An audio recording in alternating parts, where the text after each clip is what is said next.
बननी चाहिए। साथियों, बात बहुत सी है, लेकिन सवाल इस बात का है कि कितना बुरा दौर है। हम अपने बच्चों के भविष्य, अपने बूढ़े माँ बाप की दवाई नहीं, हम एक सड़क के लिए यहाँ पर आए हैं। क्यों? क्योंकि वो सड़क हमारे लिए हर दिन जीवन है। हमारे बूढ़े माँ बाप निकलते हैं, हमें मालूम नहीं होता कि वो दुर्घटना के शिकार होकर के आएंगे कि क्या बच के आएंगे। हमारा बच्चा जब पढ़ने जाता है, उसको नहीं मालूम कहीं वो साइकिल में चोटिल हो जाए।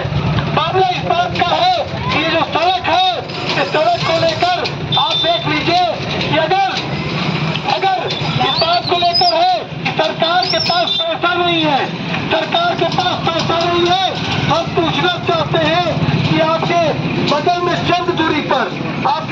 चंद दूरी पर एक्सप्रेस वे है और एक्सप्रेस वे पर वहाँ पर बड़ी बड़ी टोल लगे हैं। आखिर में एक्सप्रेस वे बन सकता है, लेकिन निजामाबाद की सड़क नहीं बन सकती है। क्यों? आखिर में ये सवाल है, इसलिए कि हमारा सवाल मजबूती से हम लगातार उठा नहीं रहे।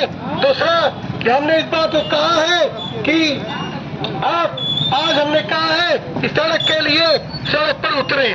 मतलब हम लोगों ने आजादी के स्वतंत्रता दिवस है, हमने एक दिन पहले ये अभियान शुरू किया है।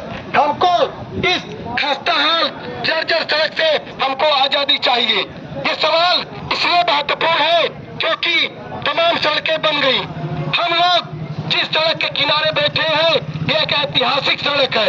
इसी सड़क के किनारे कबीर भी गुजरे, गुरु नानक भी गुजरे, गुरु तेग बहादुर गुजरे, तमाम कितने पीर औलिया गुजरे होंगे, क्योंकि तमाम सराय मीर से लेकर निजामाबाद जो नाम है वो बताते हैं। यहीं पर दुर्वासा, दत्तात्रेय, चंद्रमा, द्रोणाचार्य, तमाम यहाँ पर जो अध्यात्म के केंद्र है वो है।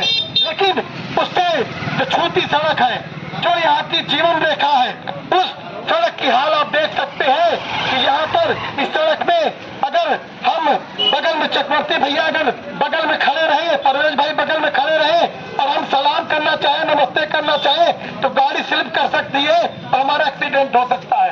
ये आज इस सड़क पे हमारी बहुत सारी मांगों के साथ इस सारी मांग है कि आप आजमगढ़ से बेलवाई तक की जो सड़क है, जो कि सिवली से लेकर निजामाबाद और रायडीह से लेकर माउल तक, जिसकी हालत हम लोग देखे हैं, और आज हमने मुड़ियार से लेकर मिर्जापुर ब्लॉक तक की यात्रा कर रहे हैं और 16 तारीख को हम लोग सिवली से निजामाबाद तक की यात्रा करेंगे और इसके बाद हम लोग तीसरे दिन वहाँ पर त्रिमुहानी से लेकर अयोध्या सिंह उपाध्याय हरिवंश की जन्मस्थली तक यात्रा करेंगे और हम लोग ये अभियान चला रहे हैं और हम आपके बीच में इस बात को कह रहे हैं कि सरकार बोल दे, विधायक जी बोल दे, सांसद जी बोल दे, उनके निधि में पैसा नहीं है, तो हम अगली यात्रा भीख यात्रा शुरू करेंगे।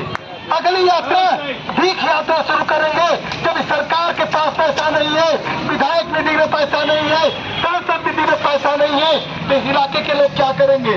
और इस बात को लेकर संदीप जी, हमें गौरव है कि ये इलाका लगातार तमसा के किनारे बसा है और तमाम पुल यहाँ पर शकील भाई ने बनवाए हैं और यहाँ के लोगों की मदद से बनवाए हैं। ये सरकार यहाँ के लोगों को पुल तक नहीं दे पाई है। आज भी देखा जाए तो दत्तात्रेय और जो यहाँ पर जो कबीर आश्रम है, उसका जो पुल है आज भी वो अधूरा है। सरकार हर चीज से पीछे हट गई है।